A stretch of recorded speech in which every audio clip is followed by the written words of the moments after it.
2 Chroniques chapitre 5. Ainsi fut achevé tout l'ouvrage que Salomon fit pour la maison de l'Éternel. Puis il apporta l'argent, l'or, tous les ustensiles que David son père avait consacrés.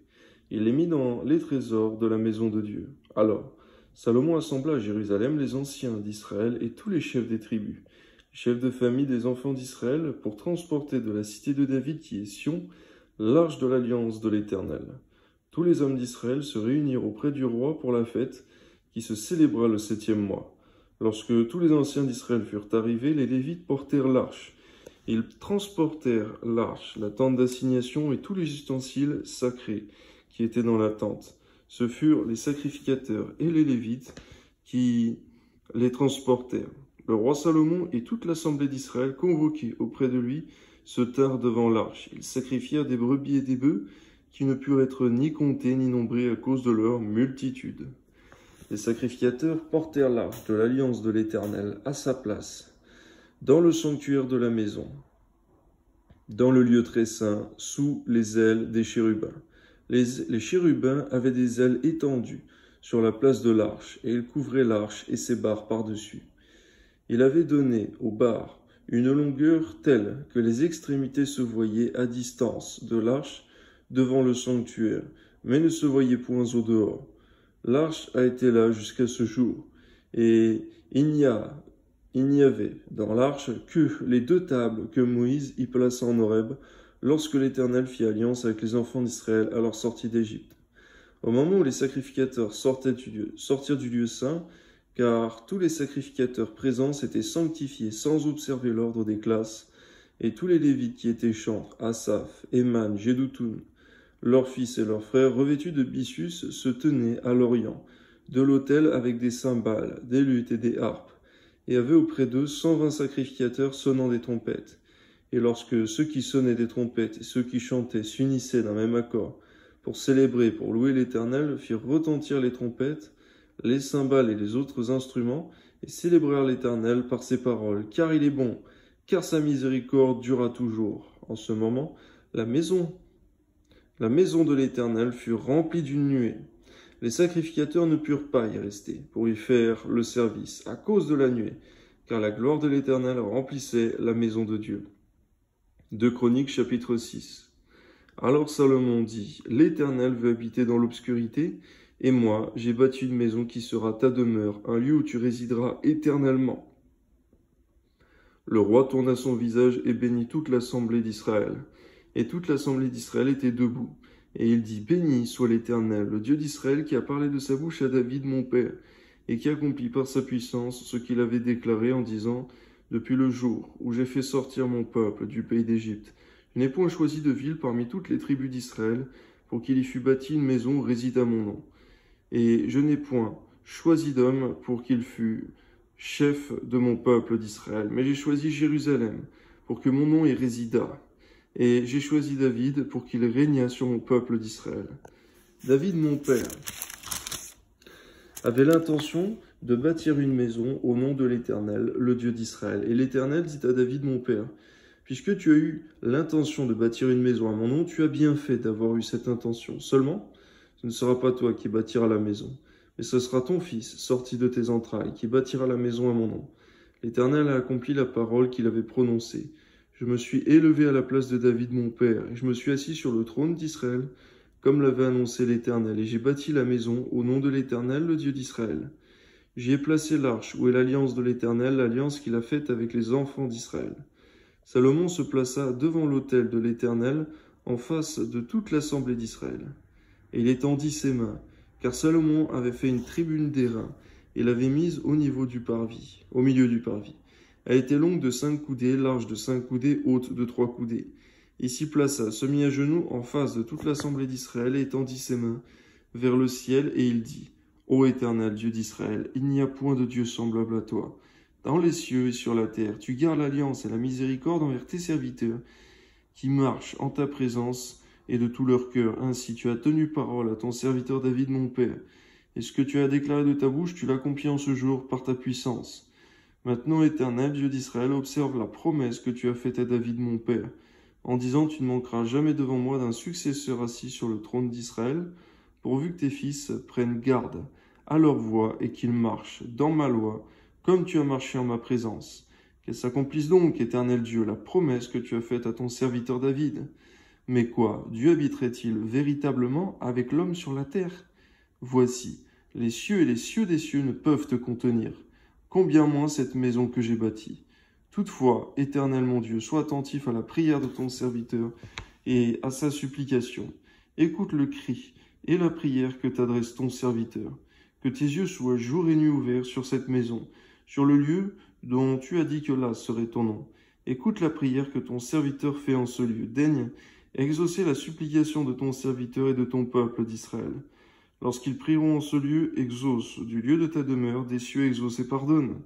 Si quelqu'un pêche contre son prochain et qu'on lui impose un serment pour le faire jurer, et qu'il vienne à jurer devant ton autel dans cette maison, écoute-le des cieux, agis et juge tes serviteurs. Condamne le coupable et fais retomber sa conduite sur sa tête. Rends justice à l'innocent et traite-le selon son innocence. Quand ton peuple d'Israël sera battu par l'ennemi pour avoir péché contre toi, s'ils reviennent à toi et rendent gloire à ton nom, s'ils t'adressent des prières et des supplications dans cette maison, exauce-les des cieux, pardonne le péché de ton peuple d'Israël et ramène-les dans le pays que tu as donné à eux et à leurs pères. Quand le ciel sera fermé, qu'il n'y aura point de pluie, à cause de leur péché contre toi, s'ils prient dans ce lieu et rendent gloire à ton nom, s'ils se détournent de leurs péchés parce que tu les auras châtiés, exauce-les des cieux, pardonne le péché de tes serviteurs et de ton peuple d'Israël, à qui tu enseigneras la bonne voie dans laquelle ils doivent marcher, et fais venir la pluie sur la terre que tu as donnée pour héritage à ton peuple.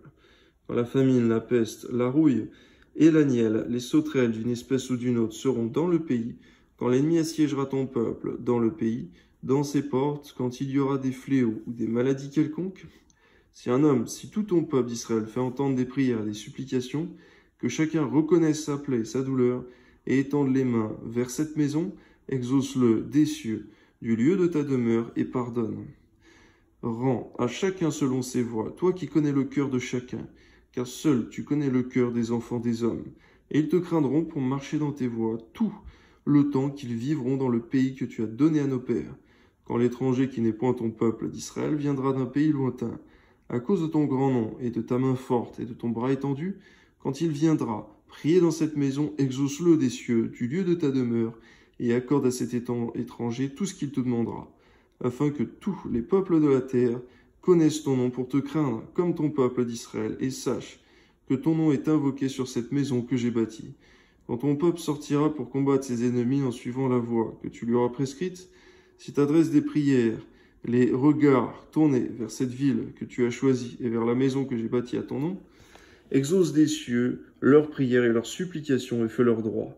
Quand ils pécheront contre toi, car il n'y a point d'homme qui ne pêche, quand tu seras irrité contre eux et que tu les livreras à l'ennemi, qui les emmènera captifs dans un pays lointain ou rapproché, s'ils rentrent en eux-mêmes et dans le pays où ils seront captifs, s'ils reviennent à toi et t'adressent des supplications dans le pays de leur captivité, qu'ils disent « Nous avons péché, nous avons commis des iniquités, nous avons fait le mal », s'ils reviennent à toi de tout leur cœur et de toute leur âme, dans le pays de leur captivité où ils ont été emmenés captifs, s'ils t'adressent des prières, les regards tournés vers leur pays que tu as donné à leur père, vers la ville que tu as choisie et vers la maison que j'ai bâtie à ton nom, exauce des cieux du lieu de ta demeure leurs prières et leurs supplications, et fais leur droit.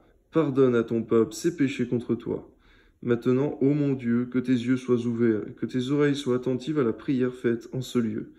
Maintenant, Éternel Dieu, lève-toi, viens à ton lieu de repos, toi et l'arche de ta majesté.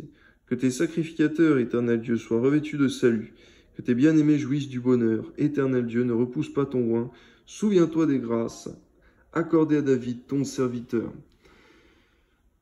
2 Chroniques, chapitre 7. Lorsque Salomon eut achevé de prier, le feu descendit du ciel et consuma l'holocauste et les sacrifices, et la gloire de l'Éternel remplit la maison. Les sacrificateurs ne pouvaient entrer dans la maison de l'Éternel, car la gloire de l'Éternel remplissait la maison de l'Éternel. On constate effectivement, Seigneur, que la gloire de l'Éternel, c'est plus puissant, c'est plus fort que la présence de Dieu. Seigneur, il y a plusieurs dimensions dans ta présence. Il y en a une, Seigneur mon Dieu, qui est douce, qui est vivifiante, qui est ta présence, Seigneur, par ton esprit. Mais il y en a une, Seigneur mon Dieu, que l'homme ne peut supporter. à cause de sa condition, Seigneur. C'est ta gloire, Seigneur mon Dieu, qui détruirait la chair complètement. Toi soit la gloire, Seigneur mon Dieu, que ton nom soit béni. Tu te rends accessible pour nous, Seigneur, par ta présence. Amen. Tous les enfants d'Israël vinrent descendre le feu et la gloire de l'Éternel sur la maison. Ils s'inclinèrent le visage contre terre sur le pavé, se prosternèrent et louèrent l'Éternel, en disant « Car il est bon, car sa miséricorde durera toujours ». Le roi et tout le peuple offrirent des sacrifices devant l'Éternel. Le roi Salomon immola 22 000 bœufs et 120 000 brebis. Ainsi le roi et tout le peuple firent la dédicace de la maison de Dieu. Les sacrificateurs se tenaient à leur poste et les Lévites aussi, avec les instruments faits en l'honneur de l'Éternel par le roi David pour le chant des louanges de l'Éternel, lorsque David les chargea de célébrer l'Éternel en disant « Car sa miséricorde durera toujours ». Les sacrificateurs sonnaient des trompettes vis-à-vis d'eux, et tout Israël était là. Salomon consacra le milieu du parvis qui est devant la maison de l'Éternel, car il offrit là les holocaustes et les graisses des sacrifices d'action de grâce, parce que l'autel d'airain qu'avait fait Salomon ne pouvait contenir les holocaustes, les offrandes et les graisses.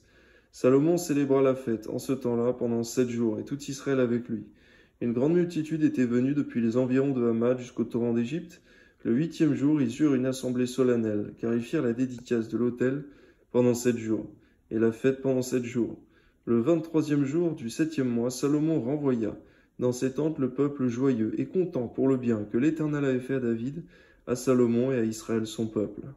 Lorsque Salomon eut achevé la maison de l'Éternel et la maison du roi, et qu'il eut réussi dans tout ce qu'il s'était proposé de faire dans la maison de l'Éternel et dans la maison du roi, l'Éternel apparut à Salomon pendant la nuit et lui dit « J'exauce ta prière et je choisis ce lieu comme la maison où l'on devra m'offrir des sacrifices.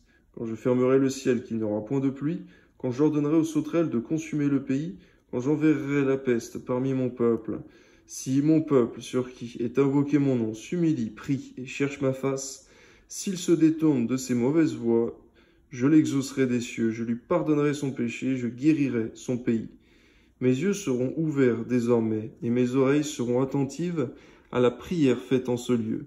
Maintenant je choisis et je sanctifie cette maison pour que mon nom y réside à jamais. Et j'aurai toujours là mes yeux et mon cœur.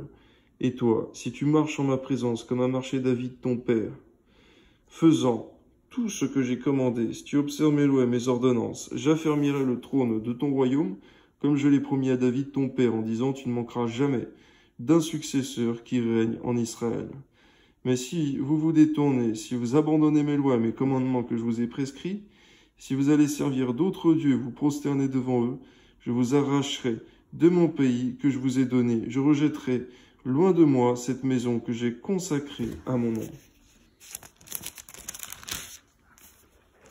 Et j'en ferai un sujet de sarcasme et de raillerie parmi tous les peuples. Et si haut placé qu'a été cette maison, quiconque passera près d'elle sera dans l'étonnement et dira « Pourquoi l'Éternel a-t-il ainsi traité ce pays et cette maison ?» Et l'on répondra « Parce qu'ils ont abandonné l'Éternel, le Dieu de leur père, qui les a fait sortir du pays de leur père, du pays d'Égypte, parce qu'ils se sont attachés à d'autres dieux et se sont prosternés devant eux, les ont servis. Voilà pourquoi il a fait venir sur eux tous ces maux. » De Chroniques, chapitre 8. Au bout de 20 ans, pendant lesquels Salomon bâtit la maison de l'Éternel et sa propre maison, il construisit les villes que lui donna Huram et y établit des enfants d'Israël. Salomon marcha contre Hamath, vers Tsoba, et s'en empara. Il bâtit Tadmor au désert et toutes les villes servant de magasins à Hamath. Il bâtit Beth-Horon la haute et Beth-Horon la basse, villes fortes ayant des murs, des portes et des barres, Baalat, et toutes les villes servant de magasins et lui appartenant, toutes les villes pour les chars et les villes pour la cavalerie, et tout ce qu'il plut à Salomon de bâtir à Jérusalem, au Liban, et dans tout le pays dont il était le souverain. Tout le peuple qui était resté des Hétiens, des Amoréens, des Phéréziens, des Léviens et des Jébusiens, ne faisant point partie d'Israël, leurs descendants, qui étaient restés après eux dans le pays que les enfants d'Israël n'avaient pas détruit. Salomon les leva comme gens de corvée, ceux qu'ils ont été jusqu'à ce jour. Salomon n'employa comme esclaves pour ses travaux aucun des enfants d'Israël, car ils étaient des hommes de guerre, ses chefs, ses officiers, les commandants de ses chars et de sa cavalerie. Les chefs placés par le roi Salomon à la tête du peuple et chargés de le surveiller étaient au nombre de 250. Salomon fit monter la fille de Pharaon de la cité de David, dans la maison qu'il lui avait bâtie, car il dit, ma femme n'habitera pas dans la maison de David, roi d'Israël, parce que les lieux où est entrée l'arche de l'Éternel sont saints. Alors Salomon offrit des holocaustes à l'Éternel sur l'autel de l'Éternel qu'il avait construit, devant le portique. Il offrait ce qui était prescrit par Moïse pour chaque jour, pour les sabbats, pour les nouvelles lunes et pour les fêtes, 3 fois l'année, à la fête des pains sans levain, à la fête des semaines et à la fête des tabernacles. Il établit dans leurs fonctions, telles que les avait réglées David, son père, les classes des sacrificateurs selon leur office, les Lévites selon leur charge, consistant à célébrer l'Éternel et à faire jour par jour le service en présence des sacrificateurs, et les porteurs distribuaient à chaque porte d'après leur classe, car ainsi l'avait ordonné David, homme de Dieu. On ne s'écarta point de l'ordre du roi pour les sacrificateurs et les Lévites, ni pour aucune chose, ni pour ce qui concernait les trésors. Ainsi fut dirigée toute l'œuvre de Salomon jusqu'au jour où la maison de l'Éternel fut fondée, et jusqu'à celui où elle fut terminée. La maison de l'Éternel fut donc achevée. Salomon partit alors pour Edjon-Guéber et pour Élot, sur les bords de la mer, dans le pays d'Édom, et Huram lui envoya par ses serviteurs des navires, et des serviteurs connaissant la mer. Ils allèrent avec les serviteurs de Salomon à Ophir, et ils y prirent 450 talents d'or, qu'ils apportèrent au roi Salomon. 2 Chroniques, chapitre 9. La reine de Séba apprit la renommée de Salomon, et elle vint à Jérusalem pour l'éprouver par des énigmes. Elle avait une suite fort nombreuse et des chameaux portant des aromates, de l'or, en grande quantité, des pierres précieuses. Elle se rendit auprès de Salomon et lui dit tout ce qu'elle avait dans le cœur. Salomon répondit à toutes ces questions, il n'y eut rien que Salomon ne sût lui expliquer. La reine de Séba vit la sagesse de Salomon et la maison qu'il avait bâtue, et les mets de sa table et la demeure de ses serviteurs, et les fonctions et les vêtements de ceux qui le servaient, et ses échansons et leurs vêtements, et les degrés par lesquels on montait à la maison de l'Éternel. Hors d'elle-même, elle dit au roi, « C'était donc vrai ce que j'ai appris dans mon pays au sujet de ta position et de ta sagesse. Je ne croyais pas ce qu'on en disait, avant d'être venu et d'avoir vu de mes yeux. Et voici, on ne m'a pas raconté la moitié de la grandeur de ta sagesse. Tu surpasses ce que la renommée m'a fait connaître. Heureux tes gens, heureux tes serviteurs qui sont continuellement devant toi et qui entendent ta sagesse. Merci Seigneur, parce que la sagesse que toi tu donnes, elle est incontestable. La sagesse que toi tu donnes, Seigneur, elle vient d'en haut et non d'en bas. La sagesse que toi tu donnes, que tu as donnée à Salomon, elle est merveilleuse, il n'y a rien à redire de celle-là. Toi soit la gloire, Seigneur, amen. Béni soit l'Éternel ton Dieu, qui t'a accordé la faveur de te placer sur son trône, comme roi pour l'Éternel ton Dieu. C'est parce que ton Dieu aime Israël, et veut le faire subsister à toujours, qu'il t'a établi roi sur lui, pour que tu fasses droit et justice. Elle donna au roi 120 talents d'or et une très grande quantité d'aromates et des pierres précieuses. Il n'y eut plus d'aromates tels que ceux donnés au roi Salomon par la reine de Séba. Les serviteurs de Huram et les serviteurs de Salomon qui apportèrent de l'or d'Ophir amenèrent aussi du bois, de sandales et des pierres précieuses. Le roi fit avec le bois de sandales des escaliers pour la maison de l'Éternel et pour la maison du roi, et des harpes et des luttes pour les chantes. On n'en avait pas vu de semblable auparavant dans le pays de Juda. Le roi Salomon donna à la reine de Séba tout ce qu'elle désira, ce qu'elle demanda plus qu'elle n'avait apporté au roi. Puis elle s'en retourna et alla dans son pays, elle et ses serviteurs. Le poids de l'or qui arrivait chaque année à Salomon était de 666 talents d'or, outre ce qu'il retirait des négociants et des marchands qui en apportaient de tous les rois d'Arabie et des gouverneurs du pays qui apportaient de l'or et de l'argent à Salomon. Le roi Salomon fit 200 grands boucliers d'or battus, pour chacun desquels il employa 600 cycles d'or battus, et 300 autres boucliers d'or battus, pour chacun desquels il employa 300 cycles d'or. Et le roi les mit dans la maison de la forêt du Liban. Le roi fit un grand trône d'ivoire et le couvrit d'or pur. Ce trône avait 6 degrés et un marchepied d'or. Attenant au trône, il y avait des bras. De chaque côté du siège, 2 lions étaient près des bras, et 12 lions sur les 6 degrés de part et d'autre. Il ne s'est rien fait de pareil pour aucun royaume. Toutes les coupes du roi Salomon étaient d'or, et toute la vaisselle de la maison de la forêt du Liban était d'or pur. Rien n'était d'argent, n'en faisait aucun cas du temps de Salomon. Car le roi avait des navires de Tarsis, naviguant avec les serviteurs de Huram, et tous les 3 ans, arrivaient les vaisseaux de Tarsis, apportant de l'or et de l'argent, de l'ivoire, des singes et des paons. Le roi Salomon fut plus grand que tous les rois de la terre par les richesses et par la sagesse. Tous les rois de la terre cherchaient à voir Salomon pour entendre la sagesse que Dieu avait mise dans son cœur. Et chacun d'eux apportait son présent, des objets d'argent et des objets d'or, des vêtements, des armes, des aromates, des chevaux et des mulets. Il en était ainsi chaque année. Salomon avait 4000 crèches pour les chevaux destinés à ses chars, et 12 000 cavaliers qu'il plaça dans les villes où il tenait ses chars, et à Jérusalem près du roi. Il dominait sur tous les rois depuis le fleuve jusqu'au pays des Philistins, jusqu'à la frontière d'Égypte. Le roi rendit l'argent aussi commun à Jérusalem que les pierres, et les cèdres aussi nombreux que les sycomores qui croissent dans la plaine. C'était de l'Égypte et de tous les pays que l'on tirait des chevaux pour Salomon. Le reste des actions de Salomon, les premières et les dernières, cela n'est-il pas écrit dans le livre de Nathan le prophète, dans le livre d'Achija de Silo, et dans les révélations de Jéhédo le prophète sur Jéroboam, fils de Nébat. Salomon régna 40 ans à Jérusalem, sur tout Israël. Puis Salomon se coucha avec ses pères et on l'enterra dans la ville de David son père, et Roboam son fils régna à sa place. Amen.